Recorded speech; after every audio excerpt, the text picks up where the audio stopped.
Hi, my name's Matt, and tonight we're here to talk about why your channel might be confusing the algorithm. I've got a couple of different theories, about 7 ideas or so I want to discuss with you about it. I've got 3 different channels at all different varying types of success, and sometimes you can see some of the confusion and sometimes you can't. So let's get to it and kind of go through them. And if you have comments or feedback, or know of something that I missed, please put it in the comments below. I'm always interested in talking about YouTube and how to make my channel better also. So the first one is unrelated topics. And when you mix unrelated topics, you basically are telling YouTube you don't know what videos you want people to watch. Now, I understand when you're new, you start playing around with a couple of subjects and you try to figure out what it is. A little bit at first, not a big deal. So you go out, you try a little bit here, you try a little bit there, but just know that if you don't have that focus, and until you do have that focus, you're really going to give a sluggish start to the algorithm, and it's not really going to be able to come up with a clean way to identify what you are. So for example, let me tell you what I mean by this. So on my YouTube channel, on my solar channel, it was very clear. I had a persona of who I was going to be writing videos for. I knew exactly who I was attracting, the small RV style van life type people that wanted a solar system for traveling and being off grid and being outside of their house. Now, eventually I grew into larger systems myself, but initially that was exactly what I wanted. I knew it, and every video I focused strictly on that. This causes things to expand faster and go faster, and gives the algorithm a very clear path of exactly who I want to attract. So then I did the Build Unbound channel. And the Build Unbound channel, I'm building different things. I put furniture together one week, the next week I build a fence, the next week I tear apart a motor and fix it and put it back together. It does, for some level of sense, confuse the algorithm, I imagine. And the reason being is because although I see them as all build type things, the people that I'm attracting, one has an interest in repairing motors, the other has an interest in putting up a fence, the other one wants to fix their dryer, somebody wants to know how to hook up their trailer hitch. Really, there are a whole bunch of different categories. So it's going to take a while for the algorithm to figure that one out, and it's going to make it a little bit more difficult. Now, the channel's doing okay, but it's not quite as clear as it could be if I wanted to focus in on home repairs or remodeling or something like that. Okay, the next item, number 2, is changing formats too often. And what I mean by this is, if one week you decide you're going to be a long format, and the next week you're going to be a short format, and then the next week you're going to do live streams only, and you do live streams for a month, and then you decide, well, I'm going back to long formats, and you do long formats for a month, and then you switch back to short formats again. You really do need to be consistent on what kind of formats. It's okay to test with some of the other ones. So for example, I use long form on most of my channels is my primary thing. Not that I have anything wrong with shorts or anything like that. It's just not my thing.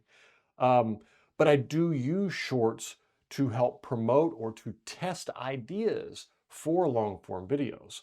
So, but I'm very, very specific. Those are in addition to, I continue posting my long form, and I only make the shorts just as little tinkers to just see what works and what don't work. So changing formats too often can, especially if you're just switching from one to another for weeks or months on end. Number 3, inconsistent audience targeting. If you're focusing on one group of an audience and then you focus on a different type of audience for the same product, can become very confusing for the algorithm. Keep in mind, the algorithm in YouTube is transcribing your entire YouTube video into a transcript, and then it's using that for all of its keywords and for its search criteria and for locating those more intricate connections between videos that people don't even realize that they're doing and stuff like that. So this inconsistent audience, in other words, if you one day you're targeting audience for cars for teenagers, and the next day you're targeting an audience of people in their 60s who want to buy a souped up old coupe or something like that, you're going to have a very hard time because that change is going to confuse the algorithm. It doesn't really know who to focus on. This week it's the kids, next week it's this, next week it's that. So really you need to really try to focus in on a particular group and come up with who that group is and define it very, very clearly. Make sure that it's large enough that there's a large enough pool for you to work with, but small enough that you can be specific about what you're actually doing and how you're going to be doing it. All right, let's go on, move on to the next item, which is number 4. YouTube doesn't know who to show your videos to. Um, this is a side effect of all of those items. It doesn't know who, when you start, it doesn't know who to show these YouTube videos to. So you have to be very specific on who you're hunting down and what you're trying to do. And the more you move that target around, the more it has to try to figure out, whoops, did I misunderstand you? Did you want this? Oh, wait, did I misunderstand you? You want this? Imagine that you are blindly listening to someone's videos and watching them and then trying to determine exactly what crowd you want to show those videos to.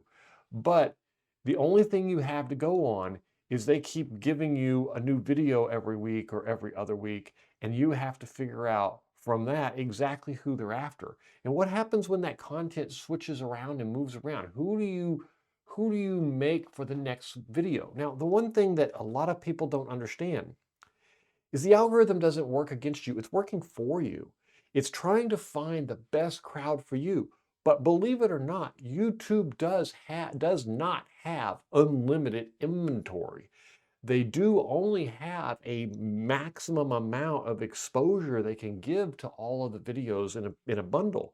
And they want to make sure that the exposure they give is to the video that's going to perform the best.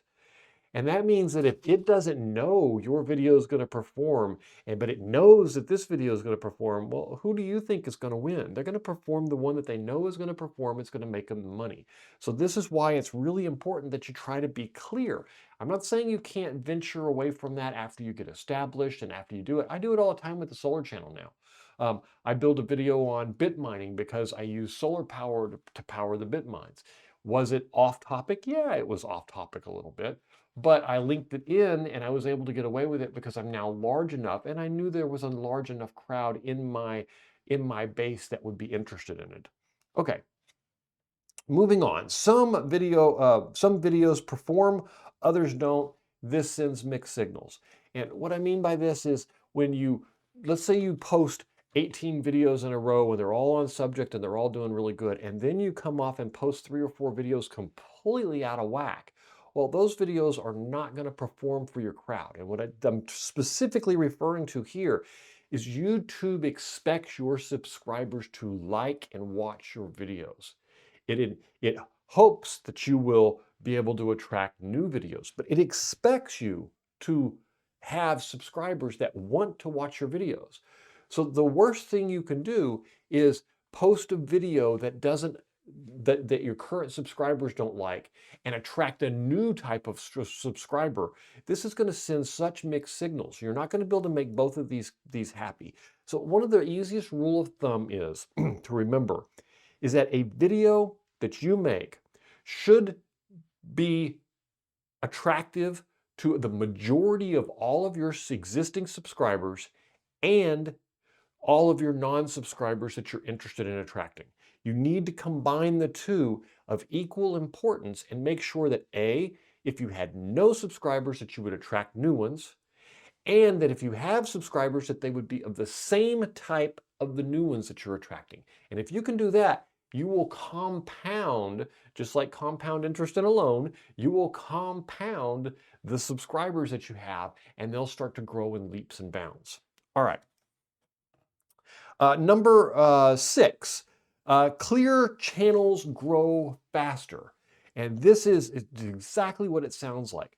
The more clear you are on exactly who you're targeting, exactly what you're targeting, I would suggest that you sit down and you try to find the perfect person. And this also helps with a lot of different filming phobias and scares and people being worried to be on camera and feeling like they're imposters and imposter syndrome and stuff like that. It really helps with that. Sit down and figure out who is the person you're talking to. I usually find a real person that I like to talk to, somebody real in real life, so that I can take that persona and modify it as time goes by. So when I first started a channel, I'll use my solar channel as an example. I used my next door neighbor. I was in a park at the time. I had been there for a couple of months, and he moves in and he's there and he's very interested in the solar. And then that was when I realized he's the person I'm going to make videos for. What was really cool about that, though, is a couple of months later, as he began to learn, I knew that I now had a second persona. That's my people that I don't know that I want to make sure I'm attracting for my videos. Then I had the people that I do know that I want to attract videos for. And I used that as my persona for that. And then as I came back to visit him months and months and months later, I learned there was actually a third persona also. And that is people that have been with me for a year. What do they want to see? And if I can make a video that hits all three of those groups, gold. That's gold for me, it's gold for getting subscribers, and it's gold for the algorithm to know exactly who I want to target, because now they can look at the history of people and say, well, this person was here and there, and that video is attracting these people in that group, and he's there. Let's get it to him also. It worked like magic. So that is one of the things. Clear channels grow faster. That's number 6. Number 7, consistency helps the algorithm understand your content. It really does, and I know this sounds a bit repetitive after going through the first 5 items, but it's worth pointing out. Consistency in your content is super, super important. The algorithm is, like I said, it's for them, it's a financial decision on who's going to get these views. I have a limited number. I can only show it to 20 people. Who do I want to show it to? And I want to pick the 20 people who make the most money. Obviously, it's a much bigger test than that, but YouTube is building tests for millions and millions of views a day. And those millions of views are where they make all of their money. So even a small adjustment to that algorithm to be 2, 3, 4, 5% better than it was, and they can make tons more money for both you and for them. So it's very important that they get it right. Trust in the algorithm. It's working for you. You just have to know who you're trying to attract. Make sure you build videos for them when they're getting started, them when they're an amateur at it, and then when they get to be a professional for it, and attract all of those people all together and make your videos for all of them. And the algorithm will work with you, and you won't be confusing it anymore. And then your channel will really start to grow. My name is Matt, and I run 3 different YouTube channels. And this is the place where I share everything that goes on behind the scenes. We will go through all of my equipment. We will go through how I record things. We will go through how I build the schedule for all of my channels. This is the place to learn to make a YouTube channel bigger, stronger than it was before. I hope you'll join me on that journey, and I look forward to seeing you on the next video. Make sure you subscribe so you don't miss it. We'll see you there.